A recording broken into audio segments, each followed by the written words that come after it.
is winning a Super Bowl.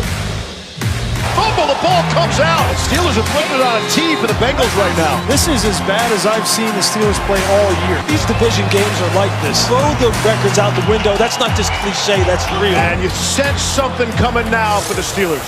Josh Bynes comes up. It's about finishing in the fourth quarter. Finley will keep it right up the middle. It'll be a great Christmas week here in Cincinnati. I don't know, y'all. This Steelers season is starting to turn into a tale of two halves. What's going on, everybody? Welcome into First Take on this fine Tuesday. Max Kellerman, Dominique Foxworth. I'm Molly Karam Rose. Marcus Spears, Kendrick Perkins will be with us in just a minute. Morning, guys. I'm not sure what's going on with the Steelers team, so let's talk about it because they were 14.5-point underdogs. It's now their third straight loss. Big Ben kind of looking like hot garbage. Max, how much is Tomlin to blame for this downfall? Not at all. And by the way, here's another way to put it. Tomlin's totally to blame. Let's blame Tomlin for 11 wins. The team is 11-4. Let's blame Tomlin. Let's blame Tomlin for being 11-4 with a 38-year-old quarterback coming off of catastrophic injury and an offensive coordinator with a very conservative kind of template in terms of the offense and disposition. Let's blame Tomlin for Bud Dupree's injury. You want to blame Tomlin? Like, Tomlin went 8-8 without Roethlisberger last year. He got him back as a guy who's clearly not the same. He made adjustments. He gets rid of the ball much faster, but the arm strength isn't there anymore, guys. He can't throw it down the field, and they don't have a running game. And a running game is not about your running backs or even, like, the play calling is predictable. It is true. But they're not getting good enough run blocking. Let's blame that on Tomlin. Let's blame everything on Tomlin because it all amounts to 11 wins. Dominique, let's blame on Tomlin the fact that instead of hosting a Thursday night game on a short week, which is an enormous advantage, they got messed around and had to take their bye early and then also skip their mini bye and play 3 games in 13 days, and they're still sitting at 11-4. Let's blame Tomlin. I'll happily go along with you. I'm not one to criticize Mike Tomlin that much because he is a great coach. But I'll use a Mike Tomlinism to blame Mike Tomlin. You're laying out all these excuses. You know what he says? Excuses are the tools of the incompetent. And that's what it sounds like. It sounds like you're making a bunch of excuses for a team that, like you mentioned, won 11 games. So Mike Tomlin certainly deserves all the credit that you should get when you win 11 games. But if you're going to give him that credit, and we gave him a bunch of credit last year for going 8-8, if we're going to give him that credit for those times when he wins, then we also have to be critical of the times when they lose. And I understand if there's one loss and it's because of one side of the ball in that situation, understand the criticism falls on the coordinator.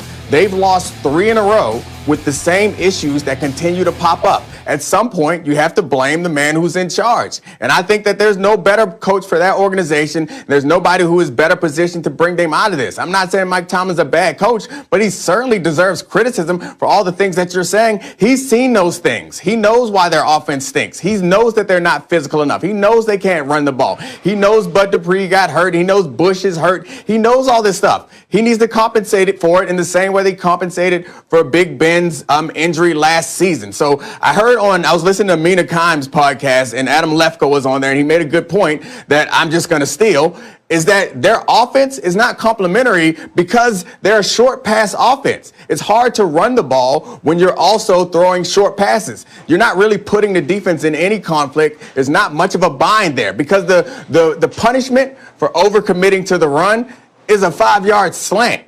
And the punishment for trying to cover that slant when they run the ball is not really much. They're just going to hand the ball off. So it's tough when your quarterback, you're limited by your quarterback's arm strength and his ability at this age. When he can't attack you down the field, it's hard to stretch the defense vertically. So that is something that Mike Tomlin needs to compensate for. I'm not sure that you can blame the offensive line. And I know people say that the Steelers are not as physical as they once were. When I watch the Steelers play, I don't see a soft team. I see a team that is not well built to win right now. They have a defense that still is pretty good despite not playing well recently. But that offense is a problem when you're relying on short passes and your receivers making up the lion's share of your offense. You don't have a running game to give Ben a break, and he seems to have forgotten how to throw down the field. And his best asset was just being physically imposing, buying time, holding on to the ball. He can't do that anymore. There are a lot of problems, but Mike Tomlin is part of it. Like, he's the leader of that team. He has to take some blame for this situation. I don't know how you can say he gets none.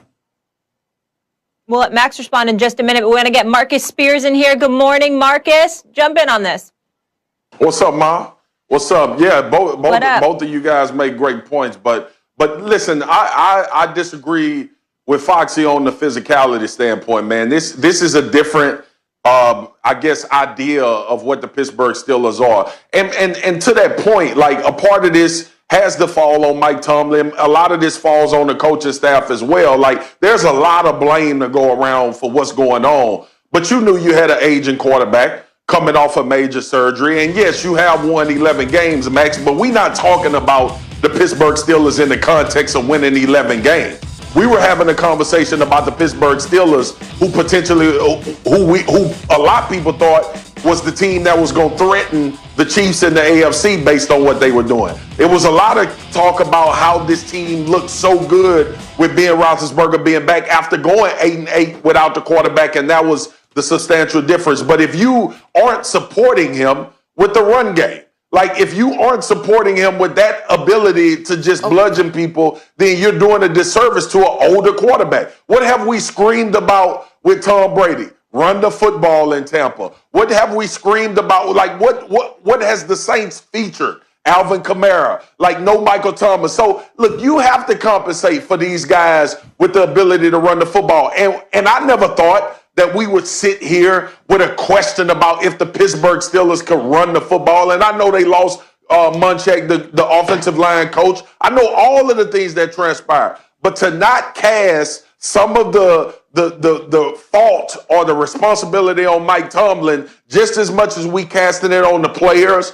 and the other coaches on the coaching staff would be crazy, because the bottom line is it is a part of the head coach's job to identify problems and get them corrected. And it ain't like the damn Steelers ain't just had a problem running the football in the last 3 weeks. Guys, they were undefeated. They were supposed to have a home bye. Look, let me start by saying Tomlin's attitude, Dominique, where he talks about, what is it? You mentioned it before. Excuses are the tools of what? The incompetent or whatever it is. The point is that attitude is the reason that he's able to go 8-8 without a quarterback last year. That attitude serves him well. But as someone analyzing the situation, I don't have to have that attitude as an analyst observing it, impartially, objectively. He needs that to give him the juice to get things done that are improbable. But if we're just describing what happened, they were undefeated. They had a soft schedule. There's no two ways about it. They had close wins when they had tough games. They got to the rough part of their schedule. Understand, when they were forced to take a week 4 bye, they were supposed to have an enormous advantage hosting a divisional rival on a short week at home, right? Statistically, that's a big advantage. They had to give it up. So now they're supposed to have a mini bye later in the season. They have to give that up too, both times because of COVID, neither time because of anything to do with them, okay? So now they play 3 games in 13 days, just when the schedule gets tough. You know what I see? I see a 38-year-old quarterback. You're right. There's no deep threat, really. Until, for some weird reason, the end of the game when they didn't need to go deep, and he throws into multiple coverage, right? But the point is, he has a 38-year-old quarterback who can't throw the ball deep. He doesn't have an offensive line that can block for the run. He has an injured defense that, as a result, is playing not as well as they did. And a tired team, just as the schedule got tough. Like, those things are all true. He's still sitting on 11 wins. That works to explain a lot of things. And I agree with you. I like Mike Tomlin's mindset, but that we don't have to adopt his mindset to analyze him or analyze anybody else. So I'll put that aside. But that explanation works when you lose to the Bills. The Bills are good. The Bills are a legitimate threat in the AFC. I'm fine with that. They lost to Washington and Cincinnati. They are 9-18-1. Washington. And if you take away the two, if you combine those two teams, they're 9-18-1. Washington can play. These are not good football teams. I get it. But just like, stop it. Look, you're pointing out that I'm playing a little. Don't do that. Hold up. What you're pointing out that I'm playing a little fast and loose with the 11 wins, and then they're tired because the Bengals. You're supposed to beat the Bengals without Joe Burrow, no doubt. Don't act like Washington's not a quality win, especially at the time. At the time they played them, Washington can play defense. Washington's an ascending team, guys. So, don't lump in Washington with Max, the Bengals. Who you the picked Bengals, to win the I game? agree, that's who a you bad picked to win the divisional game? loss. Max, how can you thought say that. that? You've been the Steelers, on this show. Hold on. I thought the Steelers would beat Washington, but only because even in a win against the Ravens, they got chewed out as though they lost. So I thought they would have the juice necessary to avoid a trap game. They didn't, and they were playing on a short week, and Washington's been This conversation is about how much blame Mike Tomlin deserves. I think we all agree that he deserves the credit for 11 wins. And we all agree that situations have gotten difficult. But I would say if you lost one game to Washington, we can chalk that up to the team overlooked it. You lose a game to Buffalo, you can chalk it up that maybe Buffalo's better than you and potentially it's just a tough situation. Then you lose again when your back's against the wall. You start to need to win. You've lost 2 in a row. You understand that the people in the division are closing on you. You understand that you're going into the playoffs. How do you get into that situation and not blame the coach when you lose to a team that is starting Finley? They don't even have their best player, their quarterback, in that primetime situation. You can't even assume that the players aren't up for that game. They are up for that game. It's Monday Night Football, and they know that they need to stop this losing streak. If they lose in that point, I'm sure you can blame a lot of people. Foxy, you can say they're not physical. What do you want? Don't do this. You can say a bunch of stuff, Foxy, but you don't can't do say this. that the coach doesn't deserve some blame. Go ahead, Swagoo. Don't do this with Max, man. Max know damn well the Steelers wasn't supposed to lose to the Bengals, and he know damn well Mike Tomlin deserves some of the blame.